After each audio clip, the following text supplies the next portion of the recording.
에베소서 강의 19번째 시간 내게 주신 하나님의 은혜라는 제목으로 하나님 말씀을 증거하겠습니다. 지난주 제가 말씀드렸던 그 말씀을 여러분 다 기억하시리라고 생각을 합니다. 하나님은 우리에게 자신의 뜻을 적극적으로 계시하시고, 계시하신다는 것은 자기를 드러내신다는 것인데, 그 드러내는 것은 구약으로부터 계속 주어져 왔고 그럼에도 깨닫지 못하는 인간을 위해서 마지막 특별 계시를 우리에게 주신 것이 바로 예수 그리스도다라고 설명을 드렸습니다. 그런데도 그 예수 그리스도가 인간으로 이 땅에 오셨음에도 불구하고 그 특별한 계시를 사람들은 알지 못하고 또 듣지 않고 거부함으로 예수님이 십자가에 달리시는 순간에 모두가 다 그 예수를 부인하는 자리에 섰다라고 말씀드렸습니다. 그러므로 교회의 발을 듣는다고 해서 여러분이 신앙생활을 하는 것이 아니고, 여러분이 그 계시를 알고 그 계시를 믿고 그 계시를 본자답게 사는 열매가 보여야만, 그 계시를 알고 그 계시를 믿고 그 계시를 날마다 보는 자의 열매가 보여야만 그 사람을 성경은 크리스찬이라고 합니다. 그러므로 교회 안에만 있다고 해서 절대 여러분을 구원받은 사람이라고 착각하지 마십시오.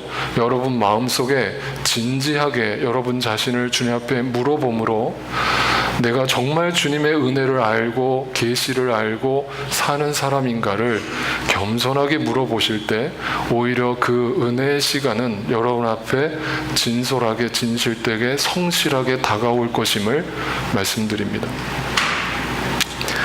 그래서 하나님의 은혜를 안다라는 것은 분명하게 성경은 가르칩니다. 지난주 2절 3절을 보면 그것이 계시라고 설명합니다.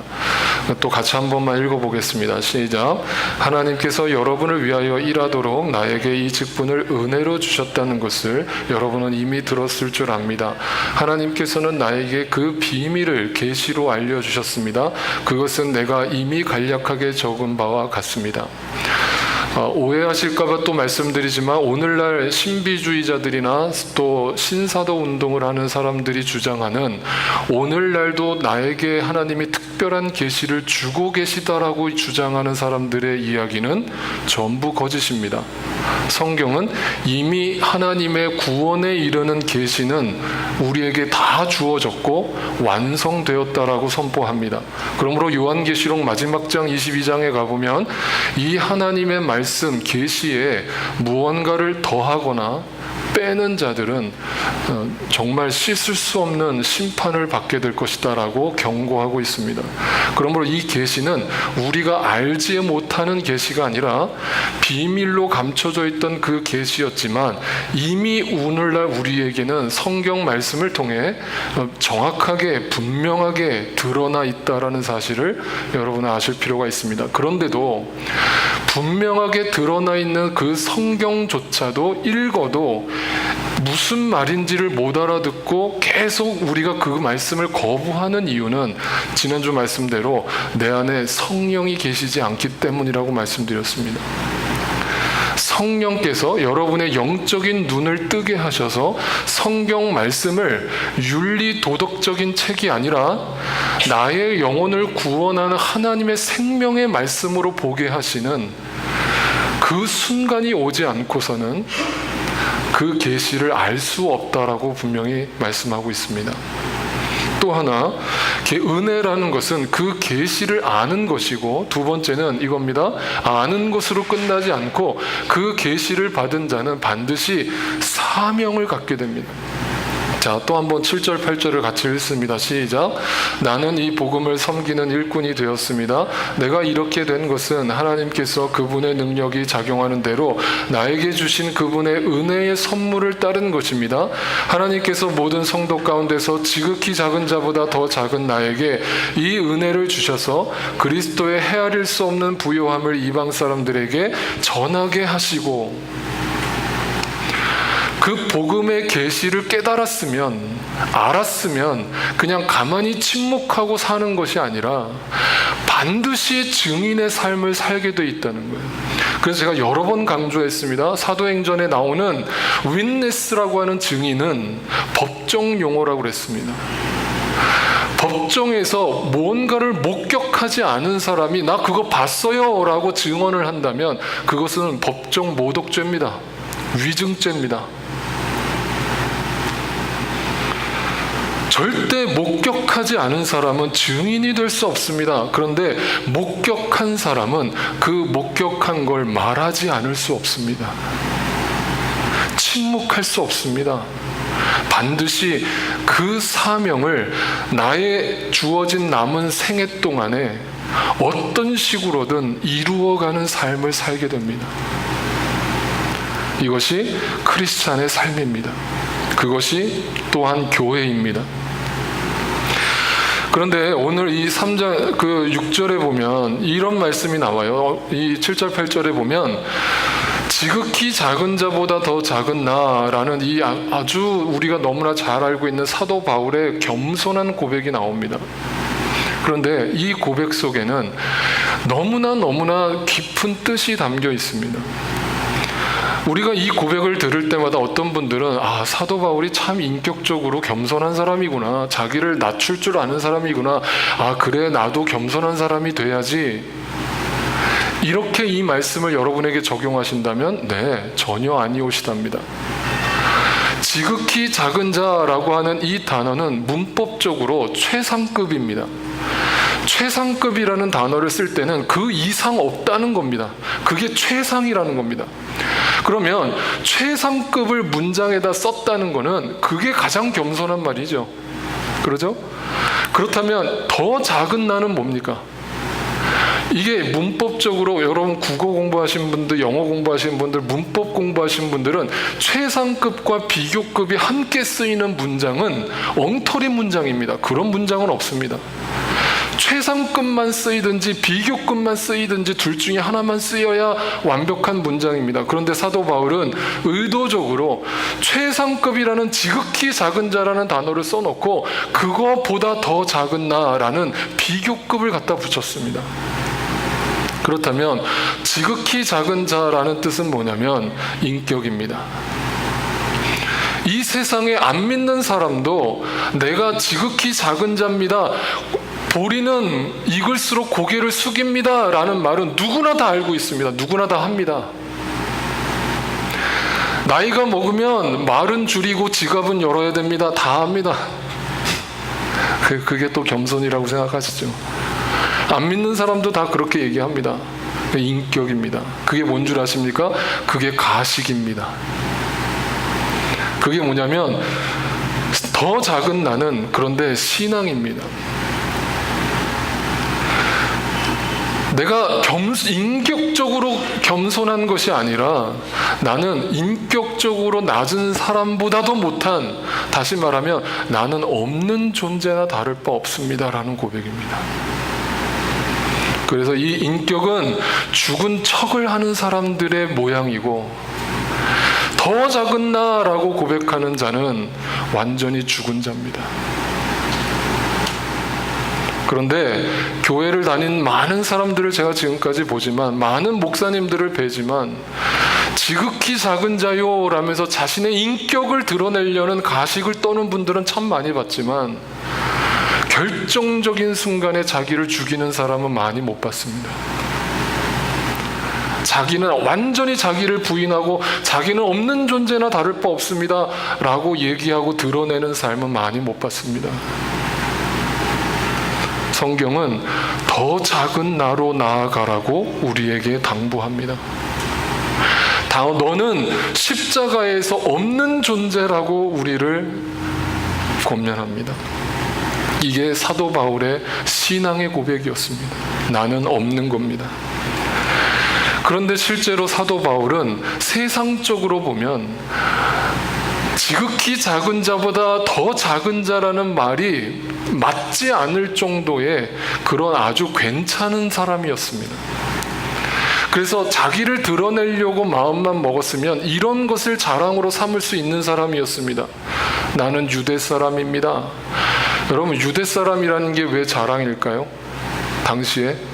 이게 오늘날로 얘기하면 옛날 우리나라 조선시대 때로 얘기하면 나 양반입니다 이 얘기고, 미국의 50년대 60년대로 얘기하면 나 백인입니다 이 얘기하고 똑같은 말입니다.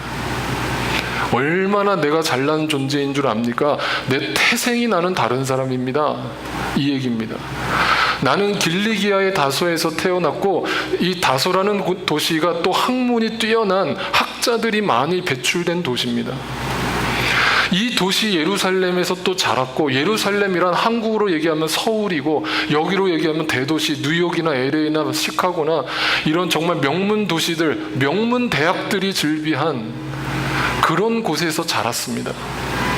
가말리엘 선생의 문화, 당시의 율법주의자로서는 최고의 권위를 갖고 있던 가말리엘이라고 하는 학자 밑에서 수양을 했습니다. 조상의 율법의 엄격한 방식을 따라 교육을 받았습니다. 한마디로 엘리트 중에 엘리트였다는 겁니다.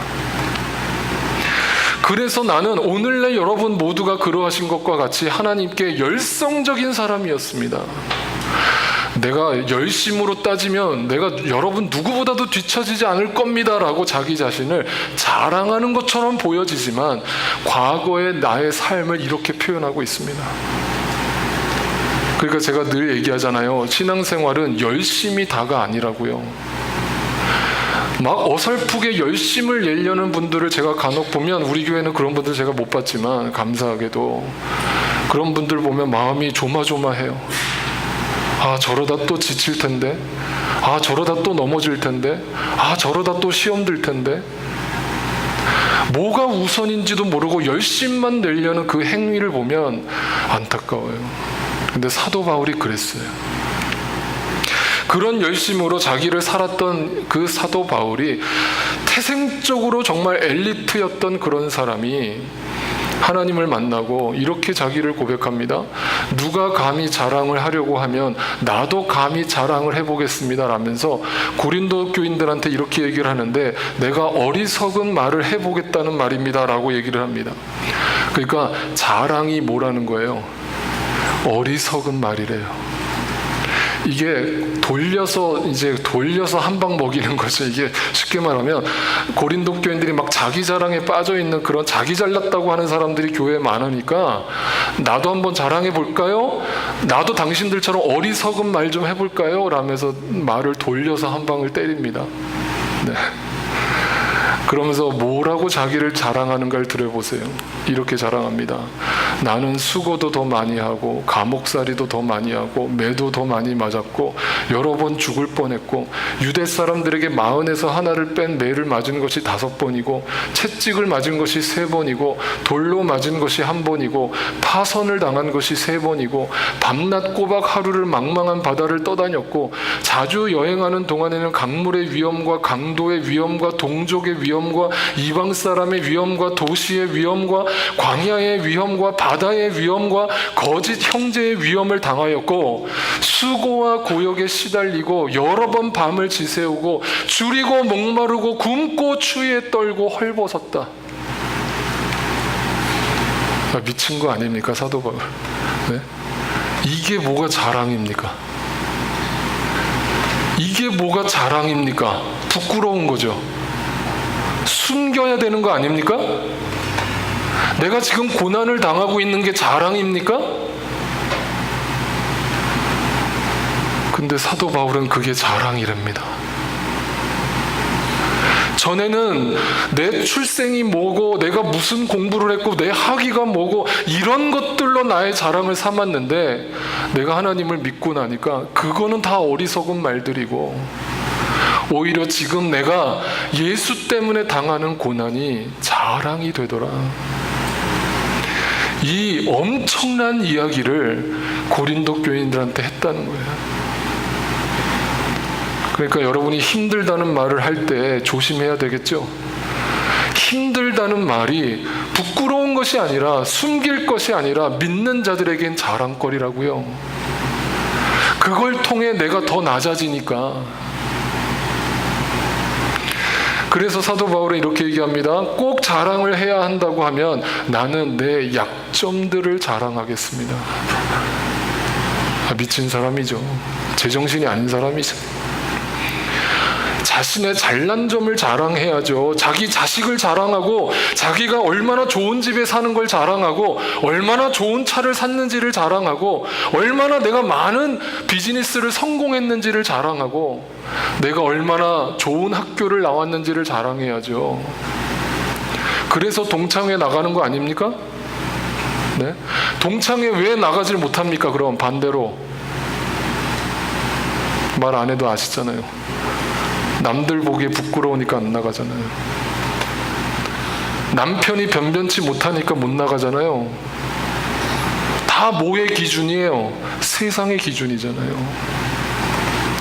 근데 성경은 오히려 나의 약점을 드러내는 것이 자랑이래요. 그래놓고 사도 바울이 뭐라고 얘기하는가 보세요. 이렇게 내가 약점을 자랑하는 이유, 내가 받은 엄청난 계시들 때문에, 그 계시 때문에 사사람들이 나를 과대평가하려는지도 모릅니다. 그러므로 내가 교만하게 되지 못하도록 이 영적인 삶 또한 그 삶 속에서조차 그 계시를 받은 것도 자랑하지 못하게 하시려고, 교만하지 못하게 하시려고 하나님께서 내 몸에 가시를 주셨대요. 제가 지난번 말씀드렸어요. 가시가 찔리면 죽을 정도로 아파요, 여러분? 네? 가시 찔리면 죽을 정도로 아프냐고요? 막 수술하러 가야 돼요? 아니잖아요. 가시가 찔리면요, 아프지는 않아요. 그것 때문에 죽을 것 같지는 않아요. 그런데 눈에 보이지를 않아요. 눈에 잘 보이지를 않아서 그걸 빼는데 고통이 되고 신경이 쓰이고 그것 때문에 잠 못 이뤄요. 걸리적거려요. 불편해요. 눈에 보이질 않아서. 눈에 보이지 않는 그 아픔을 내게 주셨다 이 말이에요.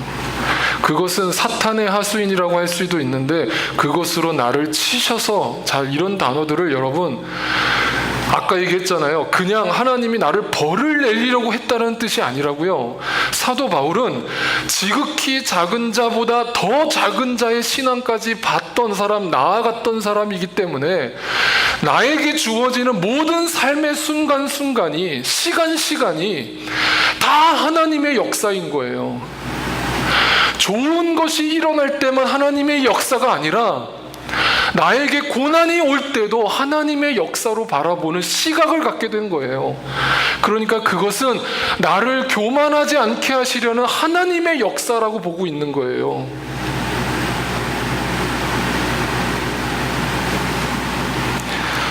교만하지 않게 하시려고 나를 낮추신다. 여러분 보세요. 건강을 막 자랑했던 사람들 있잖아요. 나는 뭐 끄떡없고 나는 뭐 건강하고 막 이런 분들이 하루아침에 갑자기 병이 걸려요. 그리고 또 기적적으로 살아났어요. 그러면 그 다음부터 자기 건강을 자랑할 수 있습니까? 네, 양심이 있으면 못하잖아요. 그렇죠?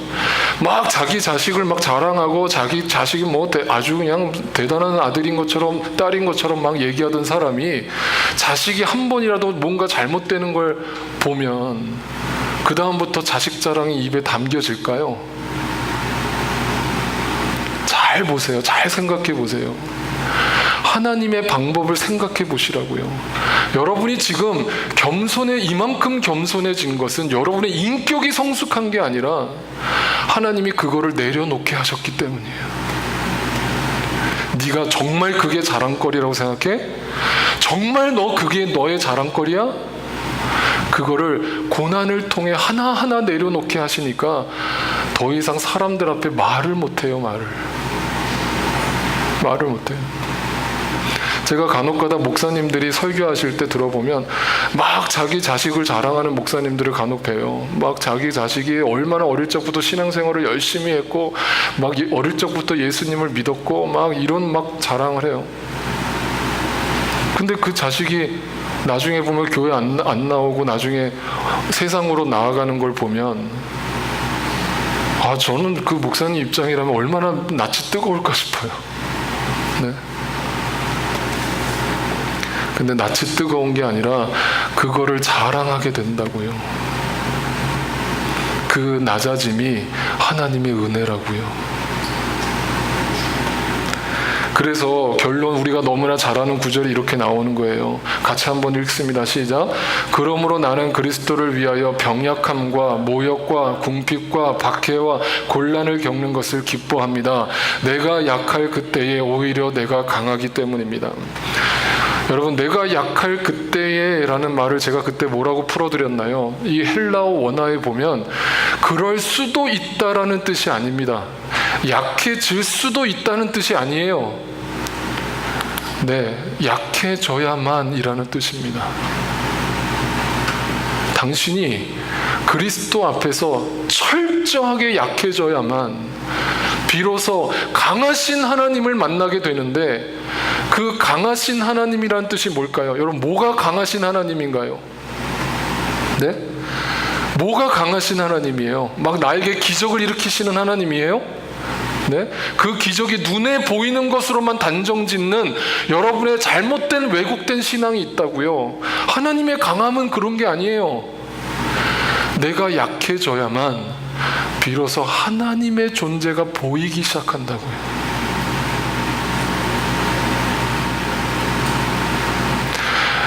저는 약해지지 않아도, 고난이 안 와도 저 하나님 잘 믿었는데요, 목사님? 아니요. 잘 생각해 보세요. 아니요, 여러분. 믿는 척을 했을 뿐이에요, 여러분. 내가 지극히 작은 자보다 더 작은 자까지 나아가지 않으면 하나님은 보이지 않습니다. 분명히 말합니다. 하나님은 보이지 않습니다. 갈라디아서는 이렇게 얘기합니다. 보십시오. 내가 여러분에게 직접 이렇게 큰 글자로 적습니다. 큰 글자라는 말은 중요하다는 뜻이겠죠? 육체의 겉모양을 꾸미기를 좋아하는 사람은 여러분에게 할례를 받으라고 강요합니다. 이 말은 외형적으로 치장하는 걸 좋아하는 사람이라는 뜻이 아닙니다. 눈에 보이는 것이 전부라고 생각하면서 살아가는 사람들, 눈에 보이는 것이 사라지면 그걸 고난이라고 받아들이는 사람들, 그 사람들은 여전히 신앙생활도 어떻게 하냐면 그 눈에 보이는 것에 집착한다고요. 그래서 신앙의 어떤 행위, 내가 어떤 행위를 했느냐에 자꾸 포커스를 둔다고요. 그게 뭐냐면 그 할례가 다름 아닙니다. 행위, 율법, 보이는 것입니다. 그런데 그런 자들을 또 교회가 부추깁니다. 뭐라고 보는가 보세요. 십자가 때문에 받는 박해를 면하고자 하는 것, 진짜 십자가로 나아가지 못하게 눈에 보이는 위로, 눈에 보이는 평안, 눈에 보이는 축복만을 이야기하는 것, 그것이 바로 율법주의, 보이는 것을 집착하는 삶이라고 얘기합니다. 13절에 뭐라고 얘기하는가? 할례를 받는 사람들 스스로도 율법을 지키지 않으면서 여러분에게 할례를 받게 하려는 것은 여러분의 육체를 이용하여 자랑하려는 것입니다. 이게 대충 무슨 말인지 잘 이해가 안 가시죠? 그 밑에 영어로 보니까 더 이해가 돼요. 제가 빨간색으로 쳐놨죠? As their disciples라고 되어 있습니다. 누구의 제자가 된다는 거예요? 예수의 제자입니까? 그들의 제자입니까? 그들의 제자죠. 잘 보세요. 오늘날 왜곡된 교회들이 하는 행동을 보면 그 말씀의 본질, 말씀의 그 진리를 선포하는 것이 아니라 눈에 보이는 것들을 가지고 사람의 마음을 선동하고 현혹시키고 그것이 은혜라고 주장을 하면서 결국은 목사의 제자를 삼는다고요.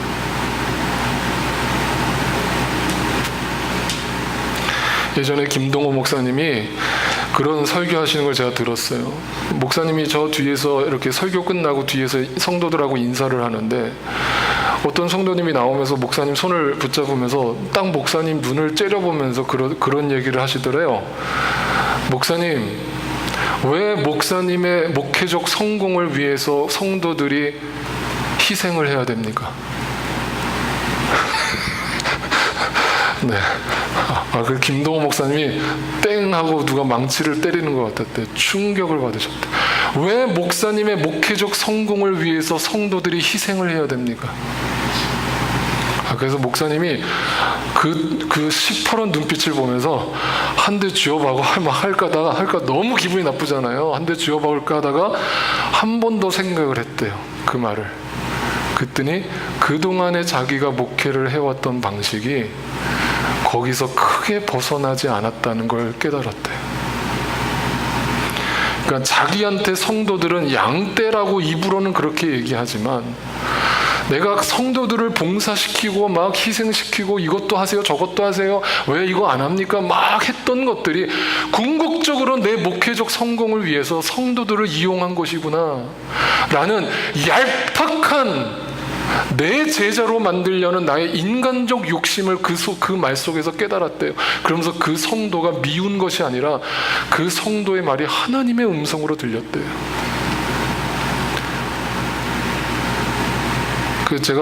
저는 뭐 하나님께 양심적으로 그렇게 목회해오지는 않았습니다만 진짜로 혹이라도 그런 마음이 생길까봐 늘 저도 그 말을 되새김질합니다. 성도들을 제 목회적 성공의 이용 도구로 삼지 않게 해달라고. 네.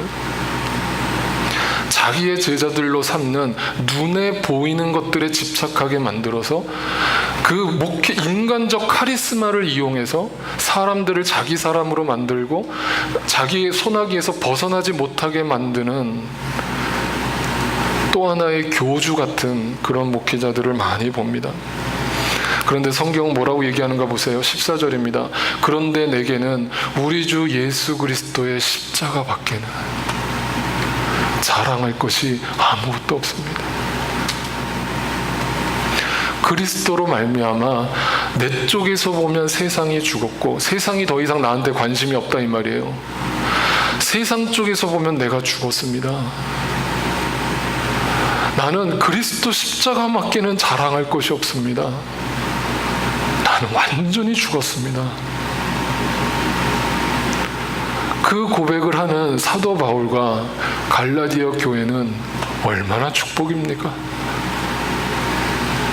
그 교회에 어떻게 인간적으로 질투와 시기와 다툼이 있을 수 있겠습니까? 어떻게 하나 되지 않겠습니까?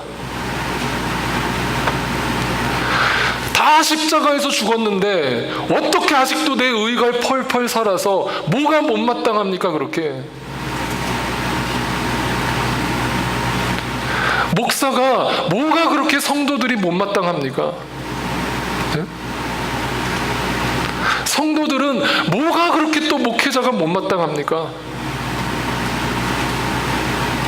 다 서로 죽으면 끝날 거 아닙니까? 다 서로 같이 죽으면 아무런 문제 없습니다. 아무런 문제 없어요. 교회가 커지든 작아지든 그게 성령의 역사입니다. 죽어야 됩니다, 여러분. 죽어야만 십자가가 보입니다. 죽어야만 십자가만 외치게 됩니다.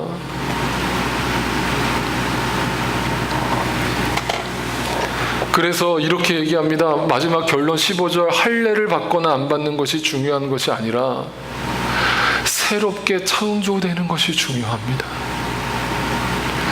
행위는 중요하지 않습니다. 보이는 것은 중요하지 않습니다. 여러분이 거듭났느냐가 중요합니다.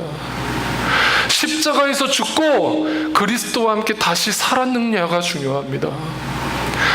그런 다시 산 사람이 죽고 다시 산 사람이 목회자여야 하고 다시 죽고 산 사람이 장로여야 하고 다시 죽고 산 사람이 집사여야 하고 다시 죽고 산 사람이 권사여야 하고 다시 죽고 산 사람이 크리스찬이어야 합니다. 행위의 자랑은 십자가에서 죽고 오직 복음의 자랑만 남는 것이 신앙입니다. 그런데 제가 좋아하는 A.W. 토저라고 하는 목사님이 이런 얘기를 하셨어요. 귀담아 들을 필요가 있습니다. 대중적 복음주의 십자가는 성경의 십자가가 아니다. 성경이 말하는 십자가는 나를 죽이지만 세속화된 십자가는 나에게 재미를 준다. 성경이 말하는 십자가는 나의 죄를 드러내지만 세속화된 십자가는 나를 그럴싸하게 포장한다. 성경이 말하는 십자가는 나의 자랑을 무너뜨리지만 세속화된 십자가는 나의 자랑을 부추긴다. 이 말에 하나라도 여러분 반대 의견을 낼 수 있습니까? 오늘날 기독교는 왜곡되고 있습니다. 그렇다면 예수를 믿는 것, 십자가를 지는 것, 자기를 부인하는 것이 인간적으로 고통스럽기만 한 것입니까? 괴롭기만 한 것입니까? 아프기만 한 것입니까? 그러면 크리스찬은 계속 우울해야 됩니까? 성경은 뭐라고 얘기할까요? 다시 7절을, 오늘 본문 7절을 같이 한번 읽습니다. 시작. 하나님께서 모든 성도 가운데서 지극히 작은 자보다 더 작은 나에게 이 은혜를 주셔서 그리스도의 헤아릴 수 없는 부요함을 이방 사람들에게 전하게 하시고, 자, 첫 번째, 뭐가 전제되어야 된다고요? 지극히 작은 자보다 더 작은 나, 자기 부인, 완전히 십자가에서 죽은 나가 되는 사람은 비로소 그 은혜가 무엇인지를 알게 되고, 그 은혜가 무엇인지를 비로소 알게 된 사람은 그 다음에 그 은혜가 어떤 은혜인가? 그리스도의 헤아릴 수 없는 부요함이래요.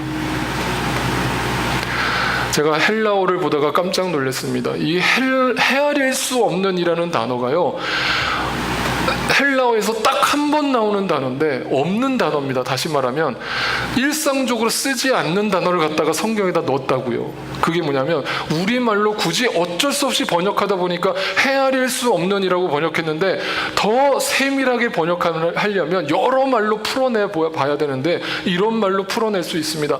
측량할 수 없는, 깊이를 잴 수 없는, 셀 수 없는, 다 표현할 수 없는 은혜랍니다. 정말 그렇습니까, 여러분? 측량할 수 없는, 깊이를 잴 수 없는, 셀 수 없는, 다 표현할 길이 없는 은혜를 내가 받았답니다. 정말 그렇습니까, 여러분? 그런데 결론 12절 13절에 이렇게 결론이 납니다. 우리는 그리스도를 믿음으로써 그분 안에서 확신을 가지고 담대하게 하나님께 나아갑니다. 그러므로 여러분을 위하여 당하는 나의 환난을 보고서 여러분이 낙심하는 일이 없기를 바랍니다. 눈에 보이는 것을 가지고 평가하지 마십시오. 절망하지 마십시오. 그게 다가 아닙니다. 그건 신앙이 아닙니다. 인격으로 신앙생활 하려 하지 마십시오. 이 말입니다. 내가 당하는 환난은 도리어 여러분에게 영광이 될 겁니다. 그러면 그 사도 바울이 얘기했던 환난이 도대체 뭡니까? 아까 제가 지금까지 설명한 자기 부인에 이르게 하는 유일한 도구입니다. 그게 고난입니다. 그게 아픔입니다. 세상에서 정을 떼게 하시는 겁니다. 그래야만 환난을 통해서 우리는 자기 부인에 이르게 됩니다. 그러면 영광은 뭡니까? 다시 한번 그 환난에 대해서 제가 설명드립니다. 앞에 보세요. 자, 복음이 주어졌습니다. 그 복음이 나에게 주어졌습니다.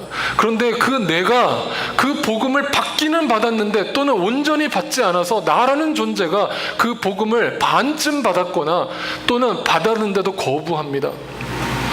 그래서 복음이 온전하게 나한테 주어졌다면 반드시 그 복음은 자기 부인을 한 나를 통해서 다른 누군가에게 사명으로 흘러나가게 되어 있는데, 그 물이 나한테 딱 막혀버렸습니다. 그게 성경이 말하는 고인물이라고요. 고인물. 고인물은 은혜를 받은 자가 아닙니다. 은혜를 받은 자는 물이 흘러야 됩니다. 그런데 고였습니다. 더 이상 그 복음을 누군가한테 전하지도 않습니다. 용서하지도 않습니다. 사랑도 안 합니다. 그게 무슨 크리스찬입니까? 그게 무슨 크리스찬입니까? 그런데 중요한 건 그 나를 통해서 반드시 세상으로 그 복음이 흘러가기를 주님이 원하셔서 나를 먼저 구원하셨단 말이에요. 그런데 이게 흘러가려면 어떻게 해야 된다고요? 어떻게 해야 된다고요? 환난을 통해 나의 존재를, 나의 자체를 부인하게 만드신다고요. 그래야만 그 복음이 나를 통해 세상으로 막힘없이 흘러간다고요. 그것이 하나님께 영광이라고요. 그러므로 그 영광이 뭐겠습니까? 다시 본문을 보면 그 영광이 바로 이 풍성한 은혜를 누리고 전하는 삶이 되는 겁니다. 그게 하나님께 영광입니다. 다시 한번 여러분에게 도전합니다. 여러분, 환난이 올 때 기뻐하십시오. 그 환난은 여러분을 절망에 빠뜨리는 것이 목적이 아니라 그 환난을 통해서 여러분이 아직도 자기 교만, 자기 중심적 사고에 빠져 있는 것들을 하나라도 남김없이 정을 떼게 하시려는 하나님의 신비롭고 오묘하신 방법입니다. 여러분만 그 과정을 통과하는 것이 아니라 이 세상의 모든 크리스찬들이 그 광야를 통과합니다. 모두가. 사도 바울도 그 길을 걸었습니다. 여러분과는 비교할 수 없는 고난을 받았습니다.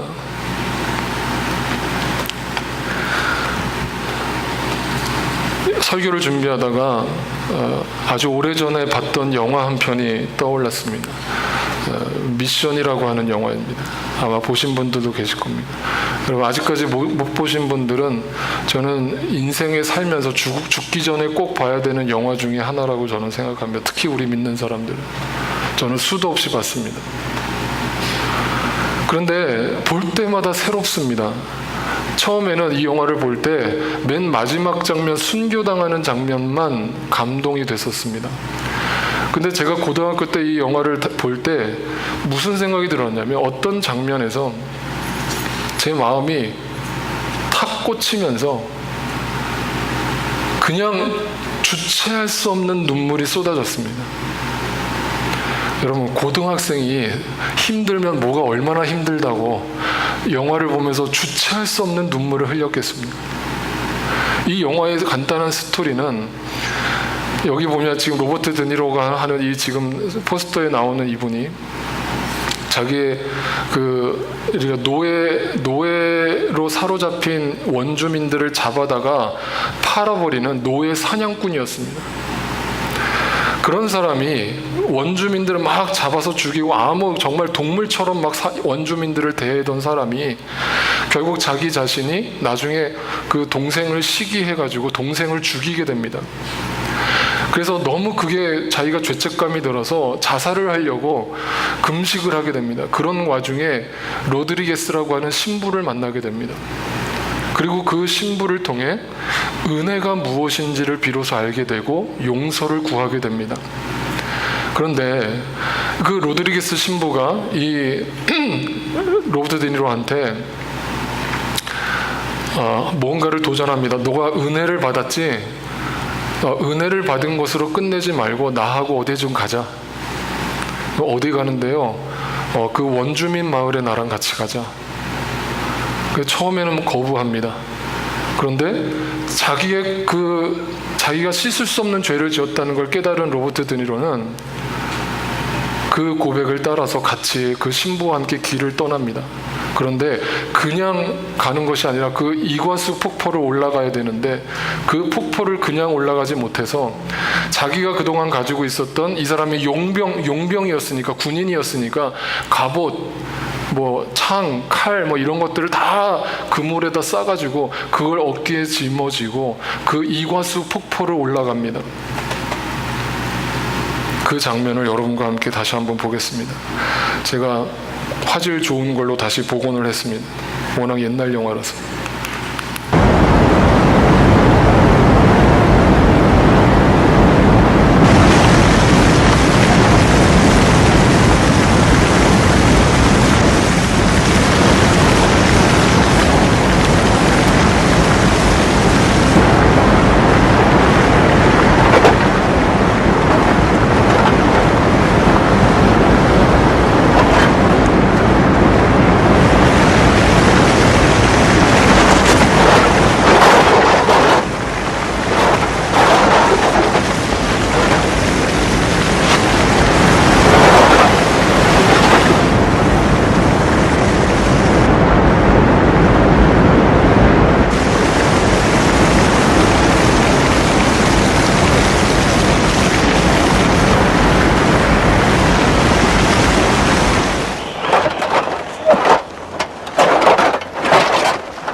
Toma bien tu kata buat.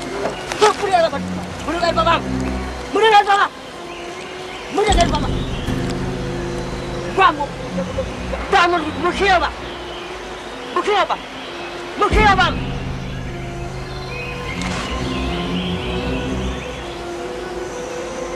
Kakana. Kinopara. Tiga apa pun.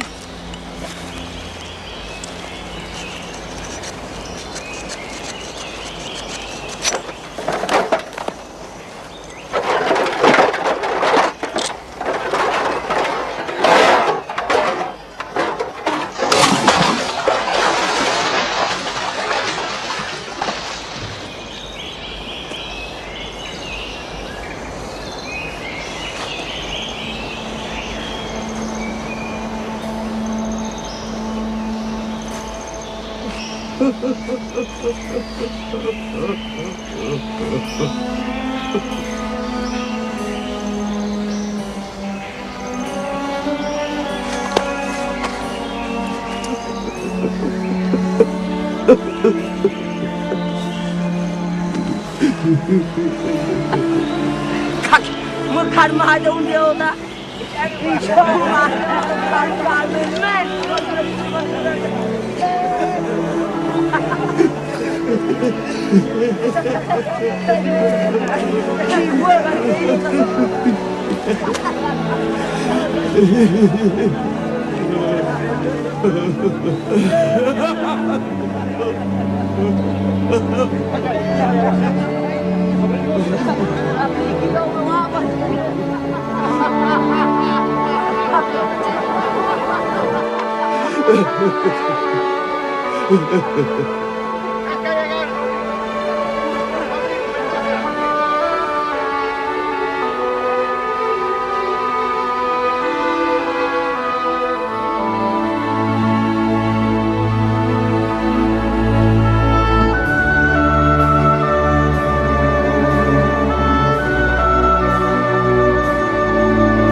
오늘 말씀으로 이 영화를 해석해 드리겠습니다.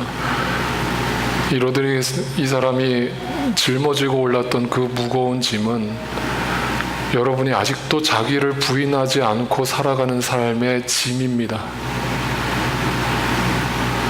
그 무거운 짐을 메고 그 이과수 폭포를 올랐을 때 거기서 이 영화에서 등장하는 하나님은 우리가 그렇게 무식하게 바라봤던 보잘것없는 존재들로 바라봤던 원주민의 모습으로 자기를 죽였던 자신의 가족을 죽였던 로버트 드니로를 용서하는 장면으로 모습으로 등장하고 있습니다. 그 뒤에 말씀드리지 않아도 이 로버트 드니로가 어떤 삶을 살다가 죽었는지는 여러분이 직접 영화를 통해서 확인해 보시기 바랍니다. 이것은 그냥 영화가 아니라 성경 말씀을 있는 그대로 풀어낸 영화이고 또 우리 모든 크리스찬들이 살아가야 될 삶의 모습을 그대로 보여주고 있습니다. 여러분 정말 그 짐을 버리셨습니까? 주님이 그 짐을 버리게 하셨습니까? 버리셨다면 이제 어떤 삶을 살아가야 될까를 주님 앞에 일주일 동안 곰곰이 겸손하게 묵상해 보십시오. 그리고 여러분의 삶이 조금이라도 달라지고 나아질 수 있기를 기도합니다.